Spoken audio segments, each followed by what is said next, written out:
Welcome to one of the most spellbinding places in Scandinavia, a place where stone and bronze whisper stories about life, love, and the very core of being human. This is Vigeland Park in the heart of Oslo, the world's largest sculpture park made by a single artist. And now from the skies above, we'll uncover the meaning, the mystery, and the magic behind it all. As our drone lifts over Frogner Park, you'll begin to see just how expansive this garden of stone truly is. Covering over 80 acres, it's not just a park. It's a journey through the human condition, created between 1924 and 1943 by the visionary sculptor Gustav Vigeland. This park is home to more than 200 sculptures, all of them exploring the human experience in its rawest form. Each statue is nude, not for provocation, but for purity. Vigeland stripped away clothing, culture, and time to speak directly to the soul.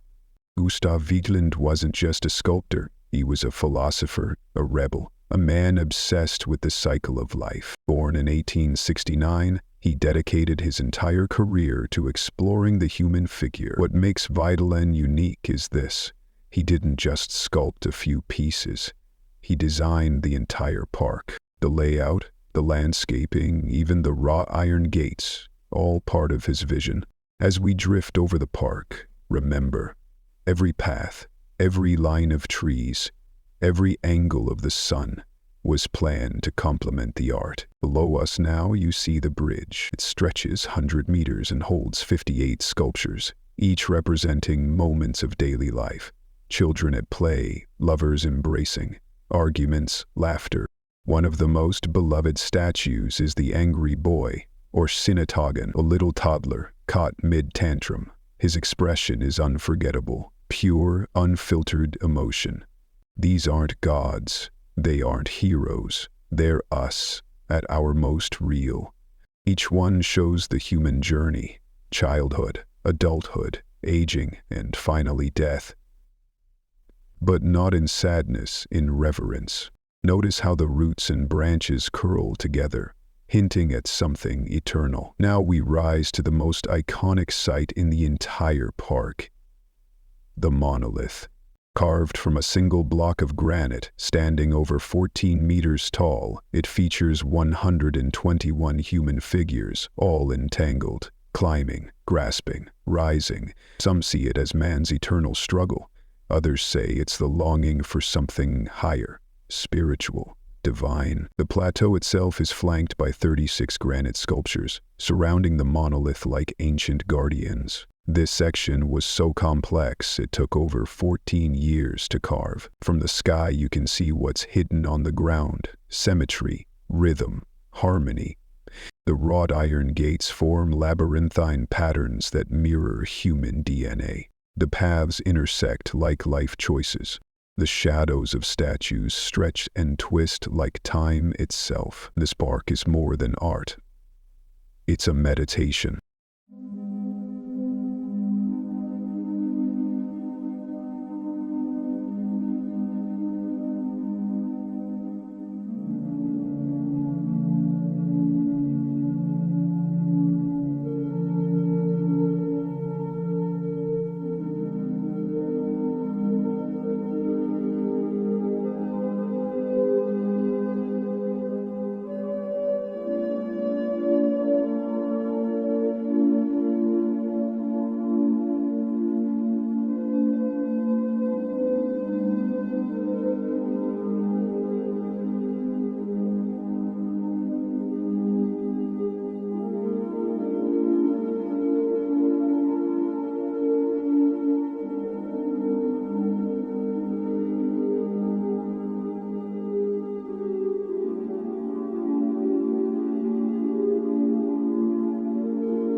Welcome to a place where humanity seems to rise from the very earth. This is the heart of Vigeland Park, and today we ascend toward its most awe-inspiring creation, the Monolith Plateau. Here, carved in granite, stands one of the most ambitious sculptural works ever imagined. Standing 17 meters tall, the monolith is not just a sculpture. It's a statement, a vertical tower of 121 human figures, interlocked, climbing, embracing, falling, reaching, rising. Every inch of the surface is alive with motion, struggle, and longing. It appears chaotic, yet ordered, desperate, yet hopeful. Some believe it represents mankind's spiritual ascent, from base instincts toward enlightenment. Others say it reflects the entanglement of life, how we're bound together in joy, pain, dependence, and love. To understand the monolith, we must understand Gustav Vigeland himself, a Norwegian sculptor born in 1869. Vigeland dedicated his life to capturing the essence of humanity, not through myths or saints, but through raw emotional form. He believed that nudity stripped away artifice, no clothes, no time period, just people, as they are, as they were, and as they always will be. The monolith was his grandest experiment. What happens when you carve the entire spectrum of human experience into one towering monument? It's not just a sculpture, it's a philosophy in stone. Look closely, and you'll see scenes that are intimate and universal. A mother cradling a child, an old man clinging to youth, bodies pressing upward, desperately. Toward what?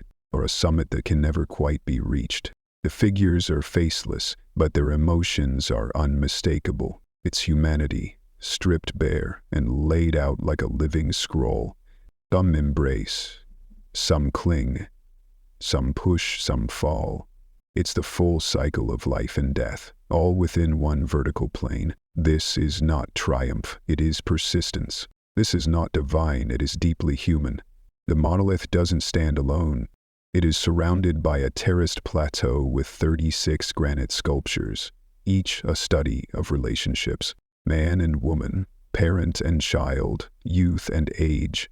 Some are playful, children climbing on their father's shoulders. Some are tender, elderly couples leaning into one another. Others are ambiguous, even unsettling. There is no caption, no title. Vigeland didn't want to explain. He wanted you to feel. Every sculpture here invites a different interpretation. And that's the point. This isn't an art gallery. It's a mirror. And what you see says more about you than about the stone. So what does the monolith mean? Some say it is mankind's eternal effort to reach heaven. Others see it as a critique of ambition, climbing over others in pursuit of something greater. There's no right answer. The genius of the monolith is that it speaks in forms, not words. It bypasses intellect and goes straight to instinct. Notice the spiral form, a helix of flesh. To some, it echoes evolution or rebirth. To others, it resembles a Tower of Babel, doomed to collapse. But one thing is certain, it makes you look, it makes you think, and it makes you feel small and human all at once. Creating the monolith was no simple feat. The granite block was quarried in Intertwined, on Norway's southern border. It weighed hundreds of tons and was transported with extreme care. Vigeland created a full-size plaster model which craftsmen used to chisel the real piece over more than a decade. The figure had to be perfect. There was no room for error. One wrong strike, and the entire column could be ruined. Vigeland never carved the stone himself. He supervised every chisel, every stroke.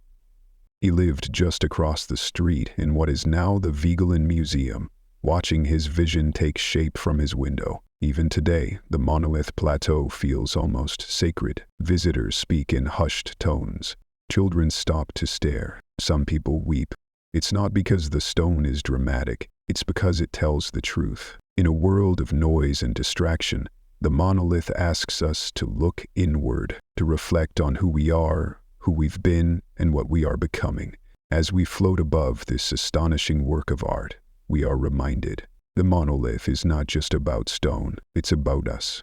about the connections we share, the burdens we carry, the beauty we make, even through struggle.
And as we take one final loop over Vigeland Park, you may notice something unexpected. This place doesn't feel frozen in stone.